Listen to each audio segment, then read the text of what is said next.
इस टाइप की सरकार है, किसी बहन को न्याय नहीं मिल पा रहा है। आज इस जिले में कुछ हो रहा है तो आज इस जिले में कुछ हो रहा है कि भारत में हिंदू नाम का धर्म नहीं है, यह गाली गलौज की भाषा है, तो फिर हिंदू हिंदू क्यों करते रहते हैं। एक महिला, एक लड़की 1 महीने से लावारिस अपना घर द्वार छोड़ करके जंगल में एक तरीके से जंतर मंतर पे बैठी हुई हैं, समझ गए।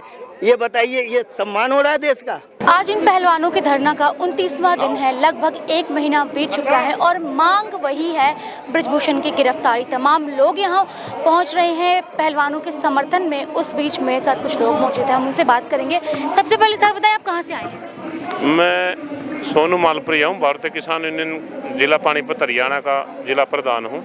टिकैत साहब के साथ जुड़े हुए हैं, उनके संगठन से हैं। सर सबसे पहले बताएं, आगे की अब रणनीति क्या होगी? क्योंकि आज का समय दिया गया था, समाप्त होने को है, शाम होने को है, तो आगे की फिर क्या रणनीति है? अभी मैंने फ़ोन किया था, जो हमारे दून गोत्र के हैं सतपाल दून जी, उनको फ़ोन किया था मैंने। अरे वो कह रहे अभी तक कोई डिसाइड नहीं हुआ है, लेकिन कुछ सदस्य चुन के एक साइड में गए हैं, क्या फैसला करके लाते हैं। मैं हरियाणा मीटिंग आज हमारी कापू की, वो अभी तक हमारे पास क्लियर नहीं आया है, वो आ जाएगा अभी। क्या सरकार से क्या चाहते हैं? सरकार इतने दिन से चुप क्यों है? मतलब इतना क्या बीजेपी का तानाशाही है कि वो कुछ करने को तैयार ही नहीं है बृजभूषण के खिलाफ? बृजभूषण से सरकार डरी हुई है और सरकार चाहती है अगर भाई बृजभूषण के हक की बात हो और बृजभूषण को अंदर न जाना पड़े, क्योंकि आपने देख लिया हमने जो FIR कटी है वो भी हमारे माननीय सुप्रीम कोर्ट के कहने के बाद कटी है। तो हमें कुछ उम्मीद थी सुप्रीम कोर्ट जी से, उन्होंने FIR के आदेश दे दिए, उसमें जांच और चल रही है। अब देखो सरकार तो एक हांडी में 2 पेट कर रही है। इनके बंदों के लिए कानून अलग है, हमारे जो आम समाज है उसके लिए कानून अलग है। इनके तो मंत्री पॉस्को एक्ट में भी बाहर की बाहर रह रहे हैं और लोग छोटे केस में भी अंदर जाते हैं। 2-3 दिन पहले बृजभूषण का एक भाषण आता है कि ये मेडल तो 15 रुपये में आ जाते हैं, तुम क्या वापस करोगे? वापस करना है तो पैसे वापस करो। तो ये क्या देश का अपमान करना नहीं हुआ? अपमान करना, वो कहता है ना, बोले ये तो जाति विशेष से है। जाति विशेष ने मेहनत करके खून पसीना करके आगे बढ़े हैं। अगर इनसे पूछा जाए ना मेडल की कीमत, तो ये बताएंगे उसको मेडल की क्या कीमत का पता है। वो तो 15 रुपये बोल दिया। अब जो कह रहे हैं वो पैसे लौटा दो, पैसे उसके कोई बाप के पैसे थोड़ी ना है, ना उसने जेब से दे रखे हैं। सरकार के पैसे पहले उन्होंने मेहनत कर रखी है, और तुम हमारा मान सम्मान लौटा दो, हम पैसे भी तुम्हारे लौटा देंगे। ये देश की पदक बेटियां हैं, देश के लिए मेडल जीत के आई, दूसरी तरफ वहीं इन्हें एक FIR के लिए सुप्रीम कोर्ट तक जाना पड़ा। तो यही तो एक अटलरसाई है। मतलब कि आप देखो ना, इनकी पार्टी में जाने से पहले सभी अपराधी होते हैं, सभी चोर होते हैं, सभी ठग होते हैं। इनकी पार्टी में जाते शायद तो सब साफ हो जाते हैं। तो जो इनकी पार्टी में जाता रहेगा उसको कोई गलत नहीं है, और जो इनकी पार्टी से बाहर आ गया वो सब गलत है। आप प्रधानमंत्री नरेंद्र मोदी जी से क्या कहना चाहते हैं कि क्या उन्हें इसमें क्या एक्शन लेना चाहिए? मैं तो मोदी जी से यही कहूँगा, जी आप ध्यान नहीं दे रहे। आपने वही बेटियां हैं जिन्होंने आपने कहा था ये मेरी बेटियां हैं, ये मेडल लेके आई हैं। आज अपनी बेटियों को आप पूछते तक नहीं। आपका फ़र्ज बनता कम से कम इनको फ़ोन करके कुछ आश्वासन तो दो, या किसी को दूध को भेजो। अब बेटियां तुम्हारा दुख मैं सुनूंगा, लेकिन वो बेटी बचाओ बेटी पढ़ाओ कागज़ों में ही बन के रह गया। बेटियां रोड पे बैठ रही है जो स्टार हैं, तो आप देख लो देश का क्या हालात होंगे। बहुत बहुत शुक्रिया। तो आपने सुना क्या कहा, आगे हम और भी लोगों से बातचीत करेंगे कि यहाँ तमाम लोग पहुँच रहे हैं अपना समर्थन लेकर के, अपनी बेटियों को समर्थन करने के लिए। ये बताओ बेटा, आपका नाम क्या है? सबसे पहले मेरा नाम नीसू है जी। आप कौन सी क्लास में पढ़ते हो? मैं 7th में हूँ। 7th में पढ़ते हो। यहाँ आप किसके साथ आए हो? मैं अपने पापा के साथ आई हूँ। पापा के साथ आए। आपको यहाँ के माहौल के बारे में क्या पता है? देखिए, अगर मैं आपको बताऊं तो यहाँ पर हमारी जो दीदी हैं वो अपने न्याय के लिए यहाँ पर समर्थन कर रही हैं, मुझे ये पता है। और कुछ भी। अच्छा, आप क्या चाहते हो? गवर्नमेंट से क्या चाहते हो कि क्या इनके साथ न्याय हो? अरे हम तो गवर्नमेंट से यही करते हैं, हम समर्थन कर क्यों रहे हैं, क्यों दीदी को न्याय मिले। ऐसे तो कर नहीं रहे, कोई दिक्कत बेवजह तो कर नहीं रहे हैं। दीदी को न्याय मिले इसलिए तो समर्थन कर रहे हैं हम। क्या लगता है इन्हें न्याय मिलेगा? बिल्कुल बिल्कुल न्याय। बिल्कुल। अच्छा, आप कहाँ से आए हो? मैं गाजियाबाद से हूँ। गाजियाबाद से आए हो, उत्तर प्रदेश से। आपको थोड़ा बहुत नॉलेज है पॉलिटिक्स का? उत्तर प्रदेश के ही इलाके में गोंडा में ब्रजभूषण रहते हैं। आई डोंट नो, ये नहीं पता मुझे कि ब्रजभूषण कहाँ रहते हैं। I don't know। अच्छा चलो, आप उत्तर प्रदेश में योगी बाबा आदित्यनाथ को जानते हो? क्या जानते हो उनके बारे में? उनके जो बारे में मैं जानती हूँ कि वो उत्तर प्रदेश के चीफ मिनिस्टर हैं, और कुछ भी नहीं ज़्यादा। और कुछ भी नहीं? और ये और ये सरकार के सदस्य ही हैं, जो मोदी सरकार है, इन्हीं के सदस्य हैं। तो आपने सुना होगा बुलडोजर शब्द बहुत उत्तर प्रदेश में चलता है, गाजियाबाद साइड में बहुत चलता है, ये तो सुना होगा आपने? हाँ, तो क्या जानते हो इसके बारे में, क्या जानते हो आप? मैं बताऊँ तो ये गरीबों पे ही जो करते हैं, जो भी अत्याचार करते हैं वो गरीबों पे ही करते हैं। अपने आगे वो हर किसी को झुकाते हैं। क्या चीज़ है ये मोदी सरकार का, क्या चल रहा है, हम खुद ही क्या बताएं। हम वो पता नहीं किस टाइप की सरकार है, किसी बहन को न्याय नहीं मिल पा रहा है। आज इस ज़िले में कुछ हो रहा है तो आज इस ज़िले में कुछ हो रहा है। जो इनका ये नारा है बेटी बचाओ बेटी पढ़ाओ, ऐसा कुछ भी नहीं हो रहा है। कहाँ से ये बेटी बचाओ बेटी पढ़ाओ कर रहे हैं? आपको डर लगता है, मतलब क्योंकि यहाँ का माहौल देख करके कि आने वाले समय में क्या होगा हमारी देश की बेटियों का? अगर लगातार यही अगर सरकार बनी तो मुझे तो लगता है हमारी बहन सुरक्षित कहीं से नहीं रहेंगी, कहीं से भी नहीं सुरक्षित रहेंगी। भाई साहब आप बताएं, आप कहाँ से आए? मैम मैं मिर्ज़ापुर से आया हूँ। मेरा नाम अखिल शेखावत है और मैं यहाँ महिला पहलवानों को समर्थन देने आया हूँ। और मैं ये कहना चाहता हूँ इस गवर्नमेंट से, देखिए सबसे पहले तो सुप्रीम कोर्ट क्या कहता है, किसी माइनर के साथ अगर ऐसी कोई घटना होती है, पास को एक लगता है तो उसमें सबसे पहले गिरफ्तारी होती है, उसके बाद पूछताछ होती है। लेकिन मैम ये देखिए इतनी हठ धर्मिता ये सरकार अपनाई हुई है, इतना तानाशाही सरकार। मैम मैं जब से जानता हूँ, मैं मनमोहन सिंह को भी मैंने देखा। एक ज़माने में सरदार ये क्या बोलते हैं कि हमारे प्रधानमंत्री रहे लाल बहादुर शास्त्री जी, लखनऊ यहाँ से थे, कि वो एक ट्रेन दुर्घटना हुई, उसमें वो ट्रेन को ऑपरेट नहीं कर रहे थे, लेकिन ट्रेन दुर्घटना हुई तो उन्होंने मंत्री रहते हुए उन्होंने इस्तीफा दिया, खुद जिम्मेदारी ली।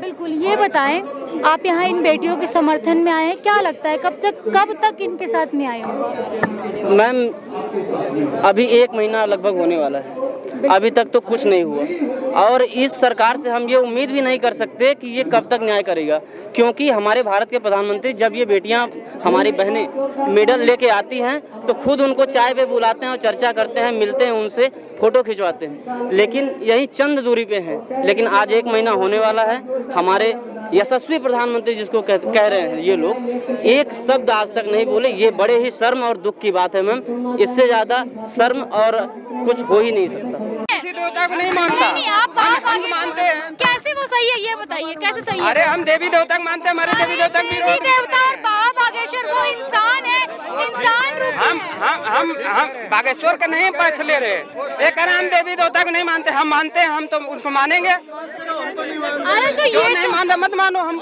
जबरदस्ती थोड़ी मनवा रहे हैं। हमें क्यों पूछ रहे हो? मैं तो कह रहा हूँ नहीं, मैं मानता हूँ, आप नहीं मानते। देवी देवता जरूरी है या इंसानियत जरूरी है, हमें ये बताएं। उसकी बात नहीं है, इंसानियत भी जरूरी है। सवाल ये है देवी देवता या इंसानियत, दोनों, क्योंकि भगवान दोनों, दोनों नहीं, एक, क्योंकि आप वही बोल रहे कि हम भगवान को मानते हैं। नहीं, वो भगवान पे उठ गए ना।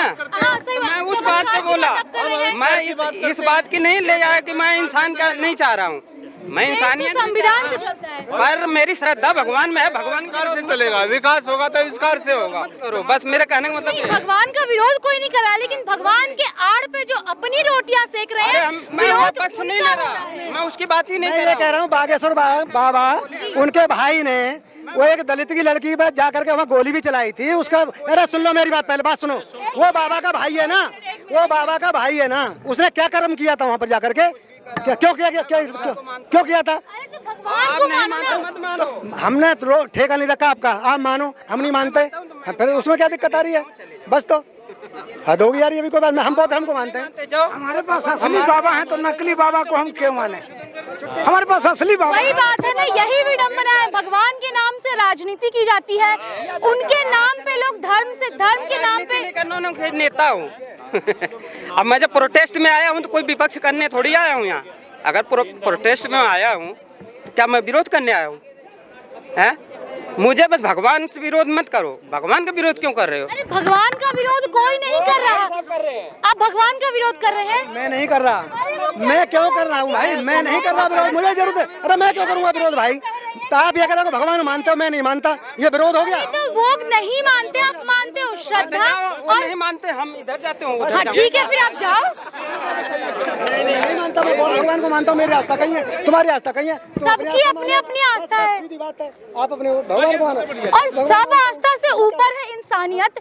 ये हिंदू मुस्लिम जातिवाद जो करवाते हैं, ये सब कुछ नहीं है। सबसे ऊपर आप इंसानियत को रखो। लोग भूल जाते हैं कि आप इंसान हो। सबसे पहले अगर आपके सामने कोई पड़ा है तो आप सोचते हो कि अरे यार वो तो दलित है, हमें देखना ही नहीं है। अरे उससे पहले आप एक इंसान हो। बिल्कुल बिल्कुल बिल्कुल। तो इंसानियत को देखो, जाति को मत देखो। ये तो ऊपर हमारे ऊपर जो बैठे हैं पॉलिटिशियन, वो तो करवा ही रहे हैं कि जातिवाद। अभी आपने देखा होगा बिहार में धीरेन्द्र शास्त्री को ले आए, कहते हैं हिंदू राष्ट्र बनाएंगे। इस पे आप लोगों को क्या राय है कि हिंदू राष्ट्र बनना चाहिए? बनना चाहिए? नहीं बनना चाहिए जी। क्यों नहीं बनना चाहिए? क्योंकि हिंदू राष्ट्र एक हमारे हिसाब से गंदी और ये गंदी राजनीति और रणनीति की एक विचारधारा से हिंदू राष्ट्र बनाना चाहते हैं। ऐसा होगा नहीं। भारत जी बताइए। भारत में हिंदू नाम का धर्म नहीं है तो हिंदू कौन? 11 दिसंबर 1995 को भारत का सुप्रीम कोर्ट ने एक आदेश जारी किया था, जिसमें लिखा गया था कि भारत में हिंदू नाम का धर्म नहीं है, यह गाली गलौज की भाषा है। तो फिर हिंदू हिंदू क्यों करते रहते हैं? भारत की तो खूबसूरती ही थी कि यहाँ पे सब जाति धर्म के लोग मिल के रहते हैं, सारे संप्रदाय के लोग मिल के रहते हैं। तो फिर ये क्यों बोल रहे हैं कि हिंदू राष्ट्र बनाएंगे? वो पूरा नेशनल टेलीविजन पे बैठ के बोलते हैं, नेशनल मीडिया उन्हें सराहना करती है, तमाम लोग, पूरे बीजेपी उनके स्वागत में, पूरा स्वागत सत्कार में लगी हुई थी। तो प्रधानमंत्री जी क्यों नहीं बोलते कि हम देश को हिंदू राष्ट्र बनाएंगे? प्रधानमंत्री के पास तो वो बोल नहीं रहे, लेकिन बुलवा तो रहे हैं। बोल रहे हैं, जब भक्त बोल रहे हैं तो भक्तों के जो प्रधान है वो क्यों नहीं बोल रहे हैं? उनको बोलना चाहिए ना। प्रधानमंत्री जी भारत के जो है अभी प्रधानमंत्री बने, कैसे बने? संविधान के इससे, शक्ति से। तो ये संवैधानिक देश है, लोकतांत्रिक प्रजातांत्रिक देश है। अब यदि आपको हिंदू राष्ट्र बनाना है तो पहले आप इस लोकतांत्रिक प्रजातांत्रिक देश से त्यागपत्र दें और नीचे उतरे। धीरेन्द्र शास्त्री को कहना चाहिए ना, प्रधानमंत्री जी आप गलत तरीके से सत्ता पे बैठे हो, हिंदू राष्ट्र में चाहिए। अरे वो कैसे बोल सकते हैं? तो नहीं बोल सकते तो आप धीरेन्द्र शास्त्री की बात क्यों करती हैं? ये मीडिया क्यों करती है, ये बताइए। नहीं, हम उनके समर्थन में नहीं है, हम तो खैर उनके समर्थन में नहीं। नहीं है। बात ये कहाँ से, ये चीजें निकल के कहाँ से आती है? एक बेवकूफ इंसान की बात को इतना प्रचारित प्रसारित कर दिया जाए तो इसी को तो कहा जाता है कि देश के अंदर प्रोपगंडा। असली जो देश की मुद्दे हैं, जो राजनीतिक, जो देश के हालात, विकास है। अगर बात की जाए विकास पे, तो ये सरकारें जनता को मुद्दा से भटकाने का काम नहीं करती। देखिए सरकारें अब विकास की बात कर रही ना, पिछले 9 वर्षों के शासनकाल में अब मोदी जी का एक भी इस सत्ताधारी दलों का एक भी विकास कार्य बता दीजिए जो इन्होंने विकास किया हो, जिसे कहा जाए मूलभूत सुविधाएं जनता के लिए। ये इस नाम से कोई विकास देश के अंदर हुआ हो तो ये बता दे। सारा तो विनाश हो रहा है। विकास को तो पता नहीं, लेकिन महंगाई अपने चरम सीमा पे है। जब महंगाई चरम सीमा पे है तो विकास कहाँ से हुआ? ये देश जो है ऊंचाई पे जाना चाहिए, वो धरातल पे जा रहा है, तो ये आप इसको विकास कहेंगे? मीडिया देखिए, एक तरीके से जो दिन रात गोदी मीडिया जो कहती है ना, मोदी पापा आई लव यू, लुट जाए जनता मिट जाए जनता, कोई फर्क नहीं हमको पड़ता, हम है गोदी मीडिया, मोदी पापा आई लव यू। तो ये गोदी मीडिया का सबसे बड़ा रोल है देश की जनता को भटकाने का। स्तंभ कहा गया है। चौथा नहीं, आप चौथा कह रही ना, मैं देश का इसे पहला स्तंभ मानता हूँ। समझ रहे हैं? मीडिया जो है ये देश का पहला स्तंभ है। आज सूचना न हो, सूचना के क्रांति न हो, आप एक दूसरे के पास खबर न भेज पाए, देश का कोई भी व्यक्ति कुछ नहीं कर पाएगा। हमारी सेना कुछ नहीं कर पाएगी बिना सूचना के। तो मीडिया तो सूचना का ही स्रोत है, तो मीडिया को प्रथम स्थान देना चाहिए। आप लोग चौथे स्थान, तो आप नीचे चले गए। समझ गए? आपको समझ में नहीं आ रहा कि देश में आपका महत्व क्या है। आपका देश में महत्व सर्वप्रथम है। समझ गए? आप अपने सम्मान को, मैं तो आपको नहीं, गोदी मीडिया को कह रहा हूँ, गोदी मीडिया ने अपने मान सम्मान को धरातल पे गिरा दिया। समझ रहे हैं? प्रोपगंडा, रोज का प्रोपगंडा। इधर लोग बेरोजगारी महंगाई से मर रहे हैं, 2000 का नोट बंद हो गया जी, केजरीवाल को काम नहीं करने देंगे जी, यहाँ की सरकार गिरा देगी। 2000 का नोट ये क्यों बंद किए? अब आप पूछे ना सरकार से क्यों बंद किया है? आपको क्या तो 1500 के नोट बंद किए, काला धन आएगा। एक काला कुत्ता भी नहीं आया पूरी दुनिया से कहीं। समझे? अब बता दो कहीं किसी के पास कोई खबर हो कि कोई से भी 1 रुपए का भी कोई काला धन देश के अंदर आया हो। समझ रहे? इन्होंने बेवकूफ बनाया भारत को। अंग्रेज चले गए, अंग्रेजों ने 200 साल हुकूमत की देश में, अंग्रेज चले गए। अंग्रेजों ने एक स्लोगन छोड़ दिया, भारत मूर्खों का देश। प्रधानमंत्री जी ने इन मूर्खों का 1-2 बार नहीं 5-10 बार टेस्ट लिया। समझ रहे हैं? कोरोना है, घर में लाशें पड़ी हुई हैं, घर में लाशें पड़ी हुई हैं, ऑक्सीजन नहीं है। ताली ताली बजाओ, ताली ताली बजाओ, ताली ताली बजाओ। पहले एग्जाम में देश की जनता पास हो गई, बड़े बड़े सेलिब्रिटी, बड़े बड़े राजनेता, बड़े बड़े ज्ञानी लोग, वो भी बालकनी पे आके थाली ताली बजाने लगे। भारत मूर्खों का देश। प्रधानमंत्री जी मान गए, प्रधानमंत्री मान गए। 2019 का 2024 2029 50 वर्षों का जो इन्होंने दे रखा है विजन, अमित शाह जी ने, देश पे शासन करेंगे, वो इन मूर्खों की बदौलत। समझ गए? घर में चूल्हा नहीं जला, मर गया है कोई, मोमबत्ती जला दो जी, लाइटें जला दो जी। सारे लोग बालकनी में, झुग्गी झोपड़ियों में, रेल में, पहाड़ों में, जंगलों में मोमबत्ती लेके खड़े हो गए। दूसरे टेस्ट में भी पास। तीसरा टेस्ट, नोटबंदी कर दो जी, काला धन आएगा। बड़े खुश, पूरी मीडिया, काला धन आएगा, पाकिस्तान की ऐसी तैसी हो जाएगी, इसकी ऐसी तैसी हो जाएगी। लोग लाइनों में लड़के टपाटप मरे जा रहे, कोई फर्क नहीं पड़ रहा है। तो भारत को मूर्खों का देश जो कहा था अंग्रेजों ने, इसको जो इस सरकार ने जो है कि तरह तरह से टेस्ट लेकर के इस सरकार ने दिखा दिया कि अंधभक्त जो है ये वाकई में भारत मूर्खों का देश है, हमें शासन सत्ता से कोई हटा नहीं सकता। अब न जाने इनकी आंखें कब खुलेगी। ये घर में मुर्दा पड़ा हुआ है, ताली थाली बजा रहे हैं, चिता बगल से निकल रही है, अंधेरा दूसरे घर में पड़ा हुआ है, दिया जला रहे हैं। तो इससे आप क्या कहेंगे? समझ गए? और इन सब चीज़ों का जो प्रचार और प्रसार किया गोदी मीडिया ने, किस जगह पे कैमरा नहीं लगाया गोदी मीडिया ने? ये बताइए, किस जगह पे नहीं लगाया?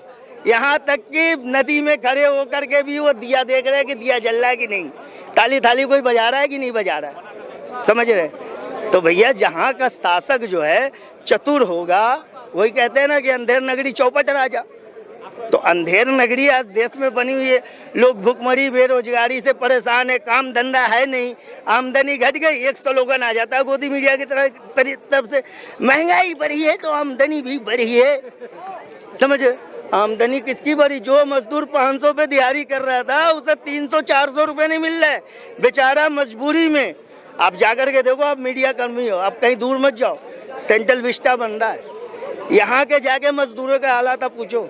300-400 रुपये में ये मजदूरी कर रहे हैं, 8 घंटे की जगह 12 घंटे काम कर रहे हैं।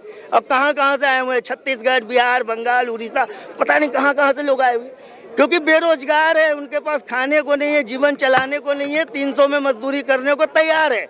आमदनी बढ़ गई, यहाँ तो गोदी मीडिया फैला रही है, आमदनी बढ़ गई। समझ रहे? कहाँ से? पूरा प्रोपेगेंडा चला रहे हैं।